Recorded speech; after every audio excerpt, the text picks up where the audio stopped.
नमस्कार, मी Deepti Gharde. Mission Maharashtra news मध्ये आपले स्वागत आहे. टेनिस क्रिकेट असोसिएशन नाशिक व टेनिस क्रिकेट असोसिएशन महाराष्ट्र यांच्या संयुक्त विद्यमानाने राज्यस्तरीय सामन्याकरिता 17 वर्षाच्या आतील मूल व मुलीची नुकतीच नाशिक येथे निवड चाचणी घेण्यात आली.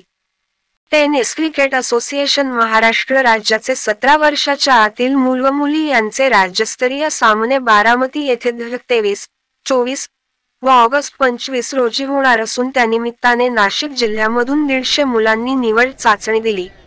यामध्ये स्पिरिट क्रिकेट अकॅडमीच्या 4 मुलांनी देखील निवड चाचणी दिली. आराध्य सावंत, सुधांशु ललवाणी, दुर्गेश खरोले, शिवराज भामरे या मुलांची नाशिक जिल्ह्याच्या टीम साठी निवड झालेली आहे.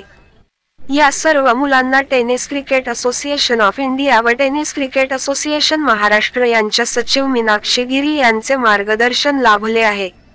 ही निवड चाचणी घेण्यासाठी नाशिक जिल्हा टेनिस क्रिकेट असोसिएशनचे सचिव विलास गायकवाड व सहसचिव धनंजय लोखंडे, नाशिक जिल्हा टेनिस क्रिकेट असोसिएशनचे मेंबर व स्पिरिट क्रिकेट अकॅडमीचे सिनियर खेळाडू ओमकार पवार, दर्शन थोरात हे उपस्थित होते.